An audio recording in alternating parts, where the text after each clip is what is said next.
A very good evening and thank you for joining us. We're coming to you from the Kampala Serena Conference Center, Nile Room, and tonight we'll be talking about violence against women. According to the World Bank, violence against women and girls is a global pandemic that affects 1 in 3 women in their lifetime.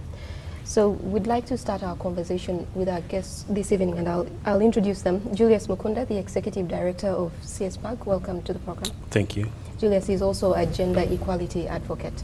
Francis Oweng, the Child and Family Protection Department of Naguru Police Headquarters. Welcome, Afande. Thank you and good evening, viewers. And finally, Rita Achiro, Executive Director of Uganda Women's Network, ONET. Welcome, Rita. Thank you, Josephine, and good evening, the viewers. All right, well, let's say it as it is.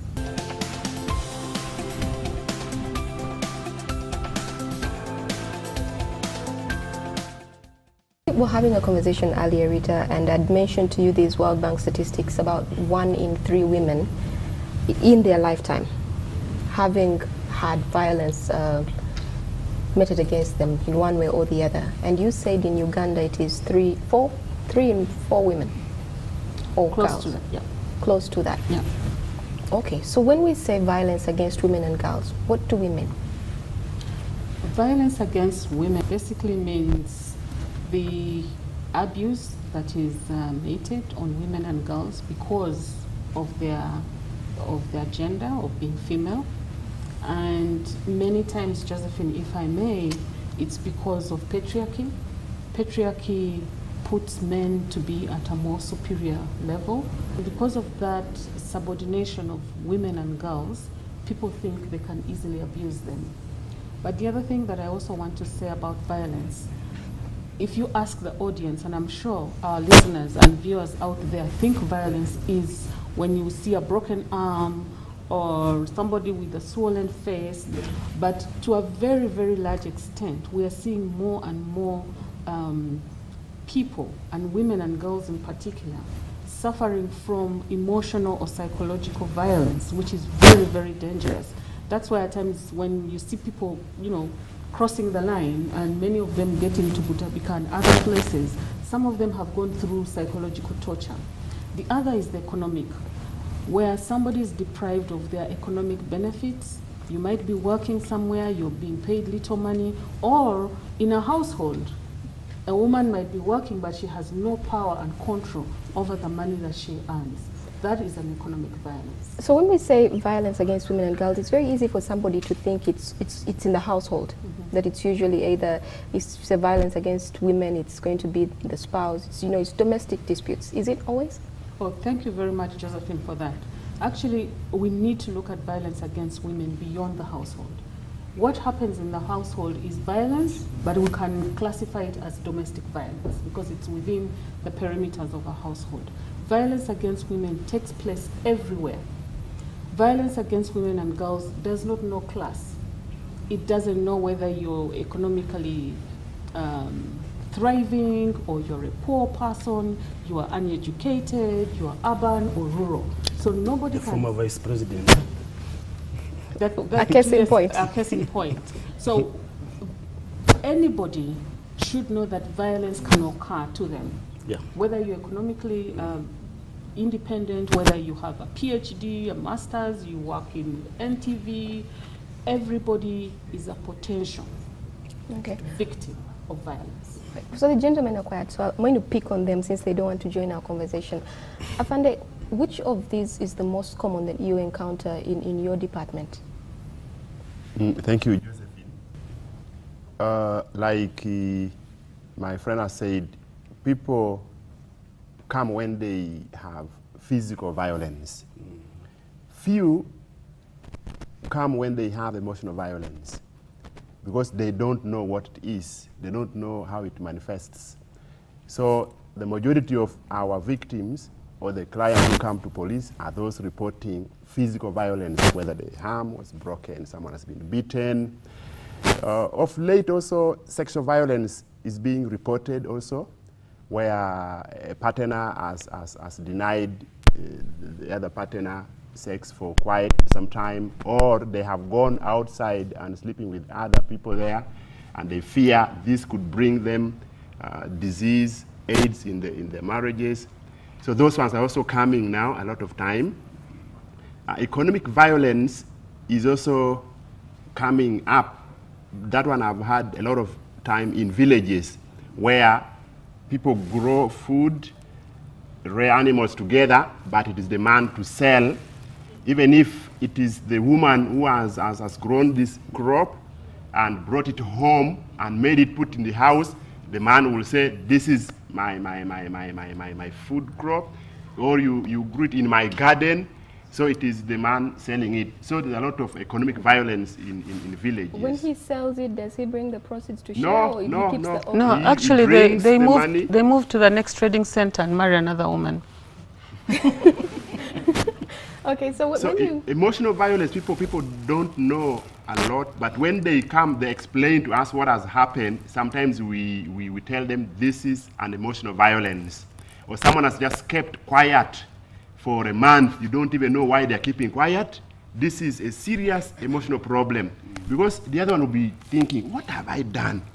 Could I have done something wrong? Maybe the time is coming, he's going to kill me.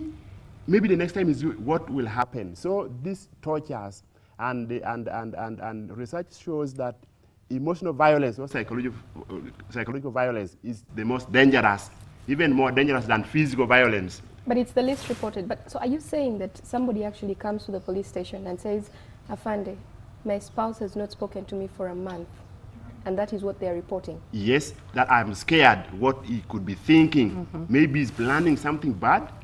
So that is what brings them.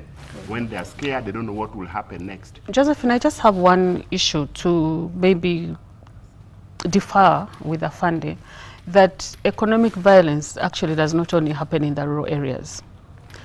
If you have noticed of recent, women are working day and night because the men have relegated their responsibilities. So economic violence it does not necessarily mean somebody is taking away money from you. Somebody has left his responsibility. So that is violence. Violence. The men are no longer catering for their homes. The women are paying school fees. They're looking after the children. That is economic violence. Women are working overdrive. It also could go the other way, Rita, and because I've had a lot of these conversations with people, and they say that the women want to do it now. They don't want somebody to, doing these things for them. So, but that also then becomes another conversation about feminism and patriarchy, and it would take away from where there wouldn't be a problem if I want to do it and the other party meets part of their bargain.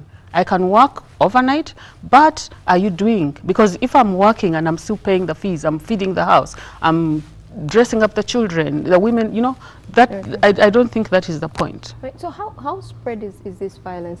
And you're very quiet, Julius. How spread is this violence? Is it only in rural areas, urban areas, whichever violence it is, all of the forms that you've spoken about? I think Rita said it where is that this violence has no class. And this violence has no geographical location. Neither is it destined that if you are doing this career, then you are destined to be a victim of violence. I think what is happening is that where you find it is being reported more in the villages is because at that particular level,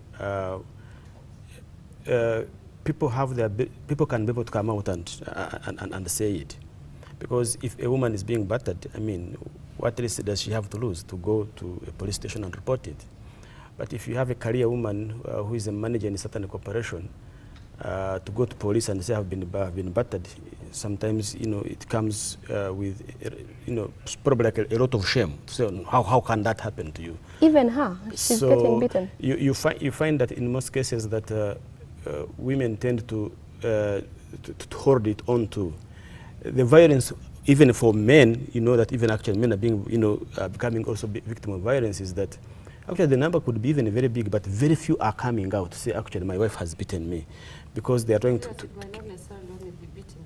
Even the psychological, men might be suffering from the psychological So and actually, economic. then my question in regard to this is that how, when we decide to say violence against women and girls, how are we saying that this is what happens to women but does not happen to men? Maybe, is it something that is unique? Is there a certain kind of violence that is unique to women and girls that is not happening to the men? I think simply because that you find that, because of patriarchy, that women are portrayed to be, like a weaker sex. But that's number two is that I feel is that it's because it's more in that particular area that it is more pronounced.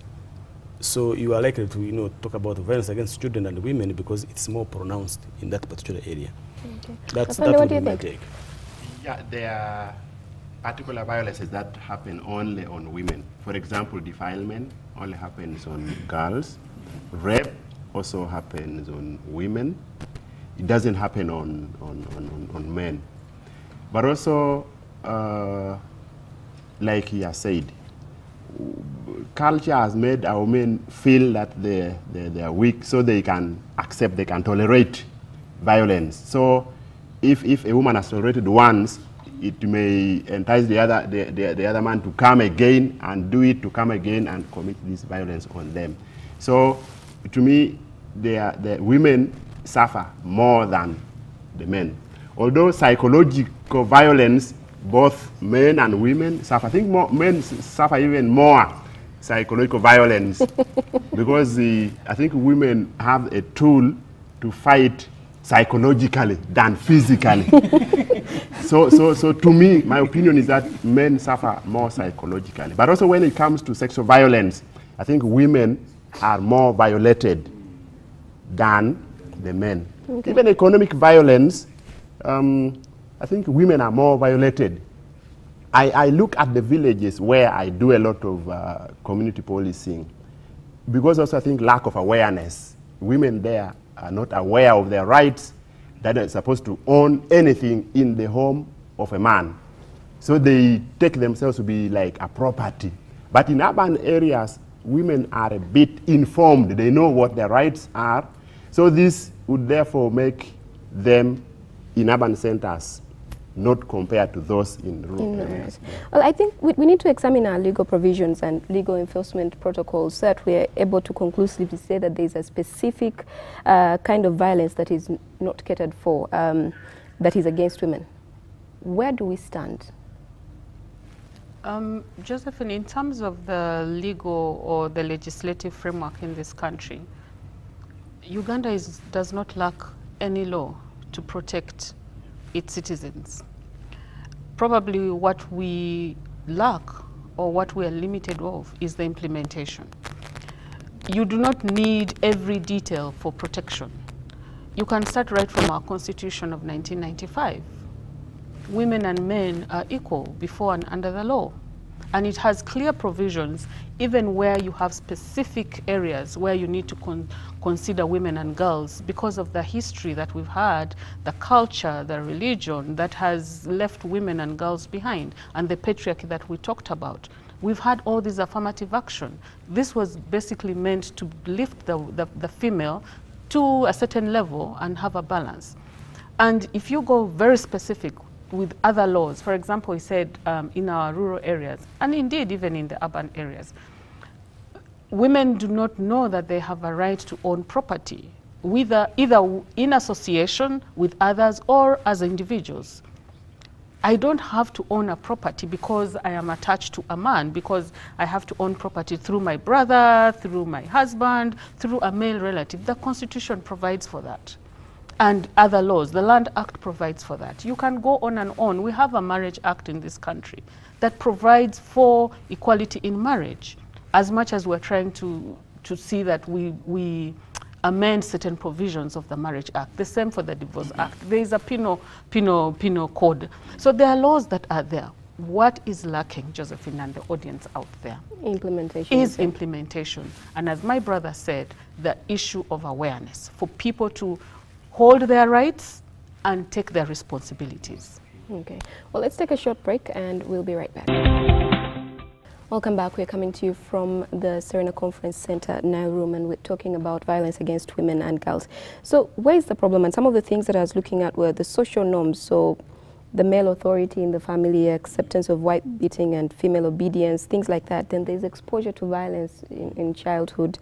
The boy watches his mother getting beaten and decides that's the way it is. So he grows up and he's doing the same things: education, alcohol use, poverty. What else? I mean, those are the known ones. I mean, But I think there are certain things that are being done today in this country that actually promote violence. And I don't think that our policymakers are aware about it. I mean, even myself, I just recently, we just concluded, we have been in a campaign on taxing mobile money. And as we're talking about it, sensitizing the people, then I just one day received a phone call from a lady from Chiboga. And she told me, said, look, by the way, my inability to use mobile money would mean that I would start working to the bank or to any financial institutions all the time. It would mean that now my husband would know that actually I have money, because every time I go to deposit my 10,000 shillings, probably he might think I'm going to deposit 50,000 shillings. It would mean that all these border boys and other in the town where I pass to go and deposit or withdraw, then everybody is seeing that actually I have gone to the bank. And she was like, I fear for that. That actually, that the possibility of people attacking me on my way back home or on my way going is more, because he said, usually with my mobile money, money comes, I know I have it. Depositing it is very easy because my agent is just near the corner. Even if I give it to my son or my daughter, they will go and deposit money on my mobile money and keep it. So you find that these kind of policies actually we put in place, they need to be analyzed properly from a gender perspective to understand that actually who is likely to be affected more than the other. And I think for me that's another area we need, as government needs really to go into that. See what kind of policies do we put in place that are actually increasing violence against women and children. That's one way to look at it, Rita. For me, it goes back to the issue of implementation, which gives birth to impunity. Because the Afande here, if I went to him and reported a case, he will nicely record it, okay? Then 2-3 days after my file is lost, or the little girl who was abused, eventually the perpetrator is walking scot-free. People will say, but the other time so-and-so abused this kid and he's moving scot-free. So impunity is actually making things worse for us in this country, where wrongdoers are not brought to book, where institutions are not working. The police, the health workers. The other day, the president was addressing us on the issue of security. And I was glad one of the key things amongst his, is it 9 or 10-point program, was to have forensic labs introduced. We have one forensic lab in Wandegea. Tell me, a 9-year-old girl who is abused in Yumbe, how are you going to get that DNA? Recently, I was in Busoga, and the police officers were telling me a case of 2002. What do you call it? The specimen was brought to Wandegea. The results came out in 2018. Oh, wow. Wow. So you see, for me, really, if something happens and society sees, oh, if a child is defiled, this is what happens to you. You rape a woman, this is what happens to you. You kill your spouse, this is what happens to you. People will start restraining. But the more we see this impunity, it's happening, people are walking scot-free. And I really didn't want to forget this point, Josephine. You said... before you get to that point, because you mentioned the Afande, and I want him to tell us about what the police is doing, because we you know, can't just let that go. And also, Afande, before you actually tell us, we were talking earlier about people coming to the police, and, you know, the police, first of all, needs transport to, you know, come to your place to see what happened, what damage was done. And then eventually they really don't, a lot of cases, a lot of times, they don't do much to help the situation. Uganda Police, we are trying as much as we can, what I know, because now we have police posts in all sub-counties in Uganda. That means the police is now very near to the people. So the question of transport should not arise, because the police post or station might be just like 2 or 3 kilometers. We are supposed to, if the victim comes, we are supposed to go with them and collect whatever we want to collect. In some cases, we have received at headquarters where The officers asked for money for photocopying. You had the IGP recently saying there is no more photocopying because we have these forms here. Sometimes the officers down there don't just want to come and pick the forms. They are here. That is why if the forms are over, they ask people to photocopy the one which is there. But I think even there are some NGOs that are helping us to print out these forms. So that should not be a question. The fuel is given to DPC. That fuel given to DPC is for all those, for all the departments within the police station to do that work. So anyway, those cases come, but headquarters is trying to address that. But So you see, for me, a case like this one where a girl's specimen is taken and it's 2002 and now it's 2018. That she has mentioned the government analytical laboratories. That is not police. I think police, we brought the specimen in 2002 and submitted. Yeah. So who is responsible for bringing the result is now not police. That is another department of government. Precisely, that was my point. The functionality of institutions. Handling issues of GBV or violence against women is not a police issue only. It cuts across, because then we go to court as well. Yes, first, if they need the health workers to do, you know, take the specimen, fill the police form 3 and 3A, and, you know, all that. So there's a whole referral pathway that has, the dots have to be connected. So as he said, they did their part, brought the specimen, but one laboratory serving 38 million Ugandans. you see, Justice is defeated. the whole point that you need to situate yourself is how our systems are functioning to deliver justice, if I can say that.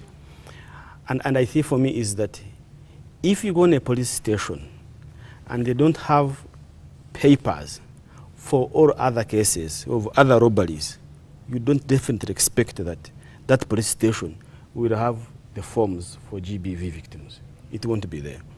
So looking at the functionality of institutions that are supposed to deliver on GBV means that those institutions that delivering on GBV cannot be done in isolation.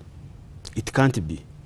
At the police station, that police station must have all the equipments, even for all other cases, so that the GBV can be able to be addressed. If, for example, I mean, look at, you are talking about the laboratory itself, but there are even other simple things like a camera, for example. You know, to have a camera, go and take photographs of probably what happened. If somebody was bruised, I mean, you take a photograph to see how they are bruised. But those are some of the things I think for me is that if we were to help institutions in Uganda to be able to address the issues of GBV, then an institution like police at the lowest level, not only here at Naguru, must also be seen to be functioning. That police officers, if you go to him or her and they're reporting a GBV case, they know how to handle you. You have heard of cases as the moment you say, my husband beat me, and they begin to laugh. They say, no.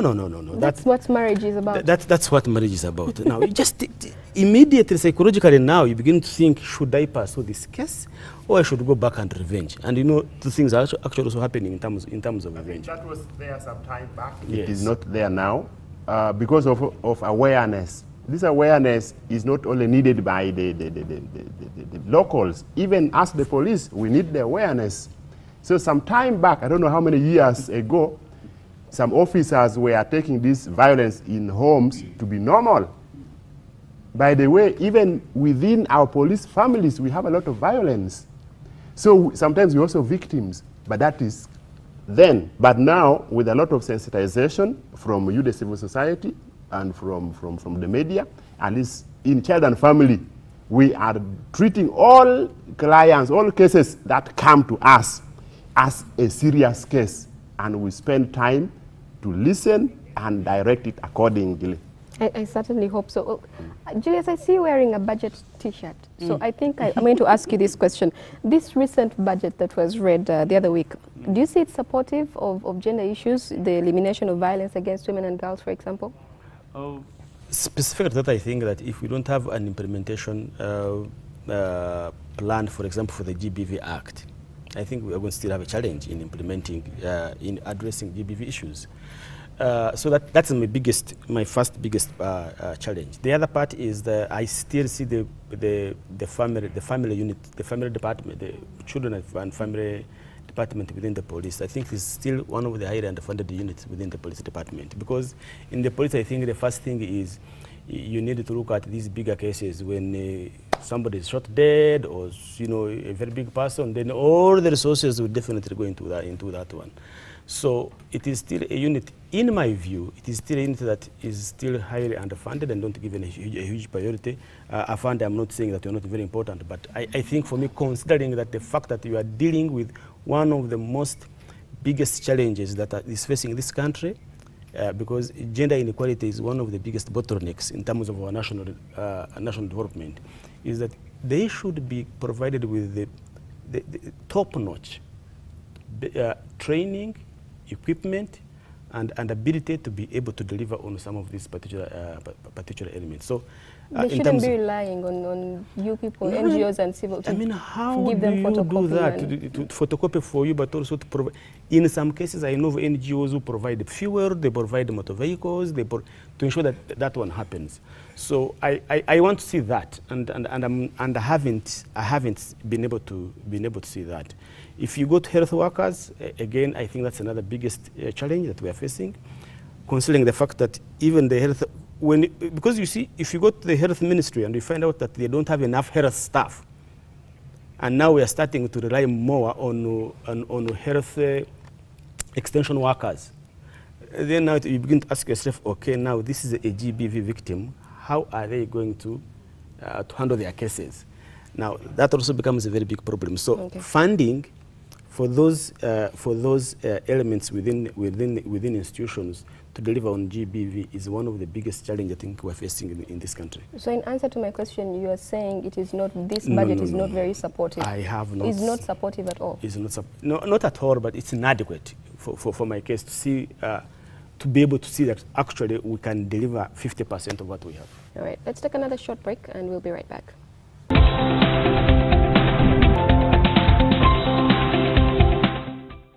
Welcome back. Thank you for staying with us. We're coming to you from the Kampala Serena Conference Center, Nile Room. Now, the World Bank states that not only is this violence devastating to victims, it also entails significant social and economic costs. Do we have figures tied to the cost of what violence against women and girls looks like for us in Uganda? And I think this is for you, Afande. A study done by Makerere University, I think some few years ago, this study was commissioned by Sedovip.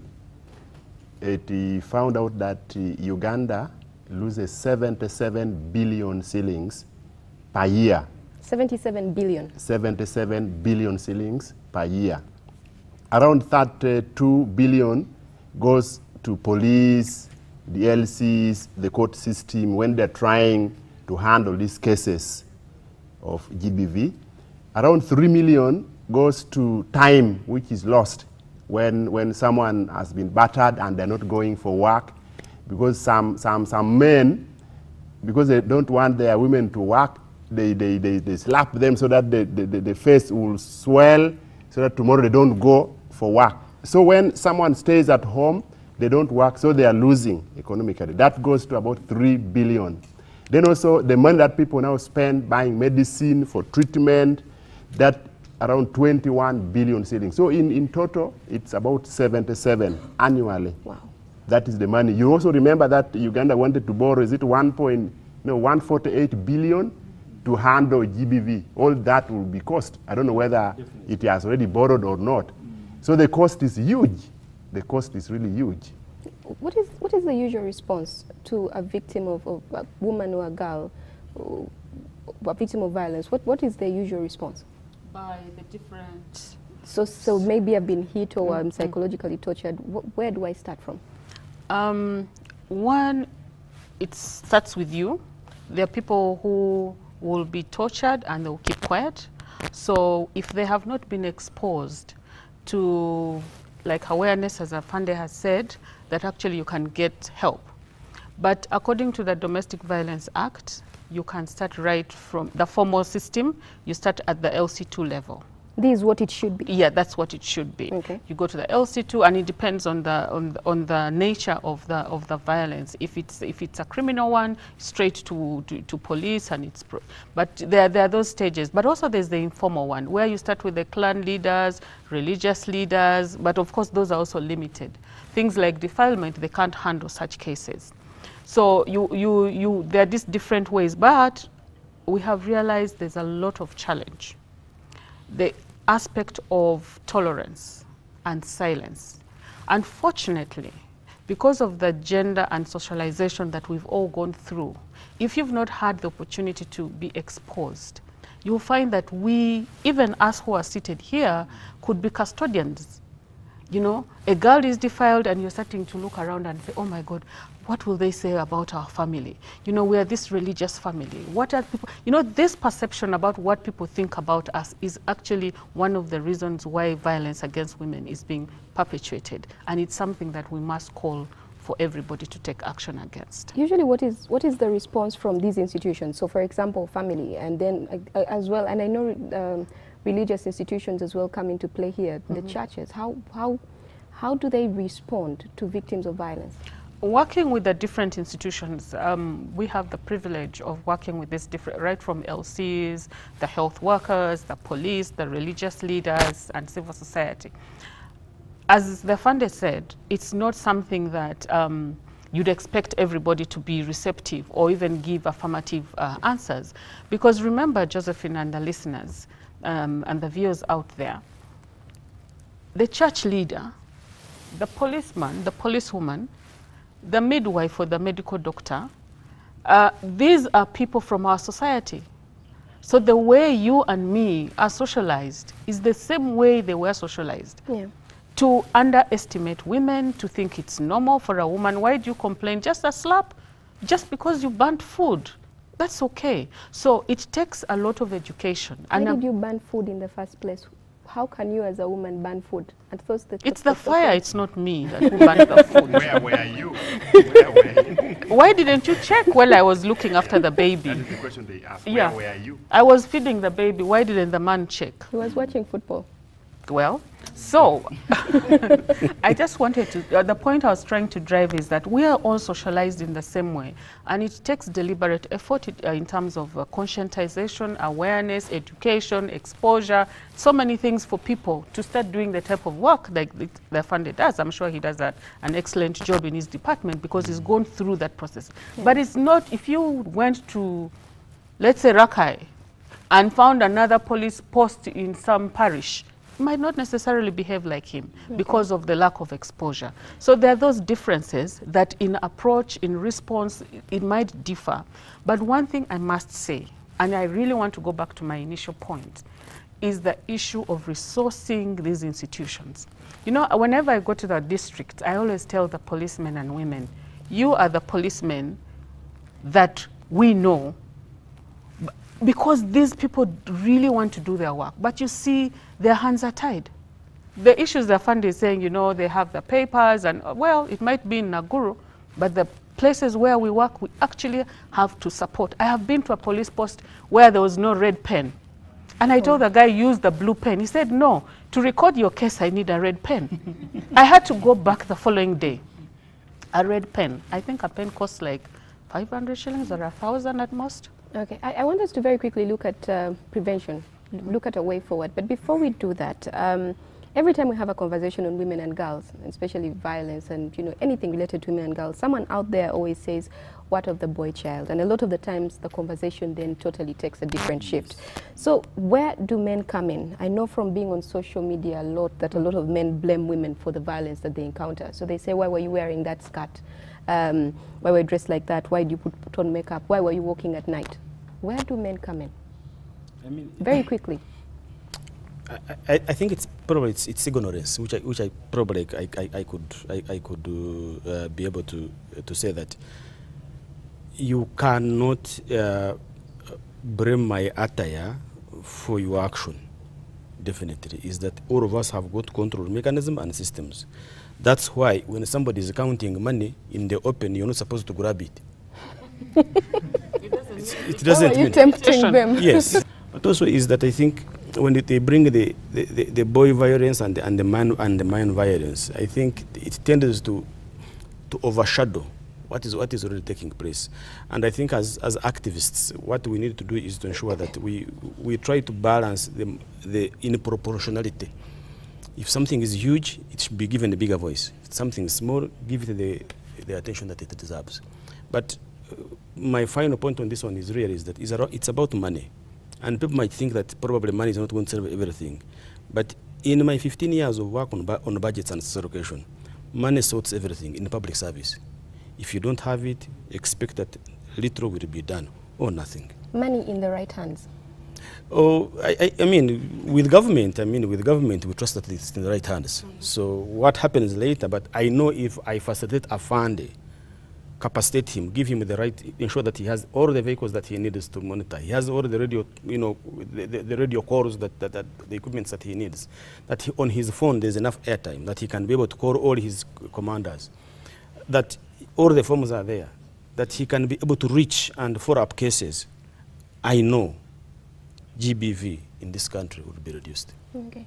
Rita, your final thoughts on this, looking at prevention? As much as we talk about violence against women, there's also what we've been referring to as GBV, that is gender-based violence. That is violence meted against somebody because of his or her gender, and this includes men and boys. I really want us as a country to know that violence is bad for anybody. So whether it is a boy, whether it's a man, whether it's a woman or a girl, it's bad. People ask us, why are you talking more about women and girls and not men? It does not mean that there's no violence against men, but it goes back to what we said earlier on, the socialization. Big boys don't cry. So for a very long time, people have this perception that men are not abused. And even if you're abused, you can't talk about it. But it does not mean that when men are abused, the magnitude is the same for women and girls. So we don't want to be misunderstood that we're talking more about women and girls because there is no abuse for boys and men. The only reason is the magnitude is unbearable. It is dehumanizing women and girls. In whatever angle you want to look at it, whether it's physical, whether it's psychological, whether it's economical, the statistics are very clear that women and girls are the majority. And that is the reason why there is more voice to women and girls than boys and men. But also something that Afande said earlier on, which I think it's important for us to correct, that men and boys are not abused. They are not defiled, they are not raped. That is not true. The trends have changed. We've had stories of young boys and even men who have been sodomized. That is the language that many people know. And that is a very bad abuse that all of us must condemn. And there is no man or no boy child who deserves to go through that. Yeah. What are your final thoughts, Rita, before I go to Afande, on prevention of violence against women and girls? My final thoughts, I think it's what I started on with, is the issue of impunity and implementation. Just like we are having a strong stand on fighting, what did you call them? Terrorists, yeah? You have a strong stand on terrorists, you have a strong stand on this. Let's have a strong stand by government to fight violence against women and GBV in general. How do you do that? Ensure that the laws that are there are implemented to the latter. Implementation means equipping the duty bearers to do what they have to do, ensuring that people are educated about their rights and obligations, what we call the citizens or citizenship building. That is what I'm yearning for. All right. Thank you very much, Rita. And finally, Afande Oyengo, what are your final thoughts on this subject as regards to prevention? I did not tell you at the beginning that I'm also a gender activist. You have maybe probably seen when we were walking in the shoes of women, some. Oh yes, that was you. That was me. And to me, that has worked a lot. What I'm saying is we need some men who should come up and join the few men who are there. Because I believe that if the men who are primary perpetrators are involved in this fight against GBV, then we might move an extra mile. So my first comment is that those model men should come up, like my brother here, like Justice Batema, and many others like Afande Kasinje. We should come and talk to our colleague men, because if a woman comes and speak to men, they might be looking at their morphology, their geography. They may not be getting what they're saying. But if a man comes and say the same thing, but I just want to make a point. If a man comes using the language that they use, and maybe give a testimony and speak to this, that maybe I have gone through this, but this is what I have done, and this is the benefits I am getting, the men may probably get that. That is the point I'm just trying to make, because I have seen when women come and speak to me, I know the reactions of men. So that is my first point. Then the other point is we should go to the villages and sensitize the people and tell them what to do. Because for us here in the city, urban centers, we know what to do. We know how to prevent sometimes. But in villages, people don't even know that they're being abused. They don't even know now where to go if it has happened to them. They have accepted it, they want to live with it.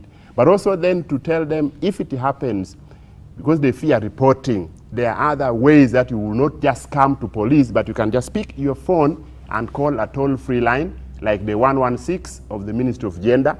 You just call that. You can even borrow a phone. You don't need airtime. And say, I have seen a child being beaten.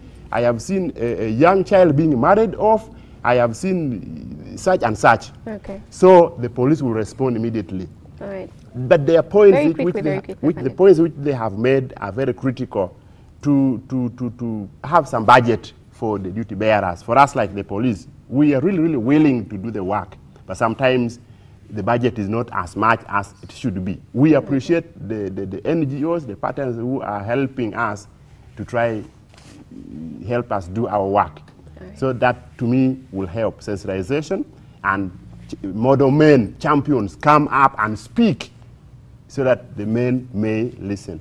Right. Well, thank you very much, all of you, for taking the time. But before we go, I must ask, I saw you wearing the high heels. What did it feel like walking in a woman's shoes? It is difficult. it is really, really, really difficult. So because for us, we sit in our comfort zone and we don't know what these women go through. When I started cooking for the first time, I burned food for the whole week. Food was burning. So if you go through it, I was even there, but sometimes you're on phone. And so I really felt it is not easy. So we need to support the women in whatever they do. Last year we were carrying pots.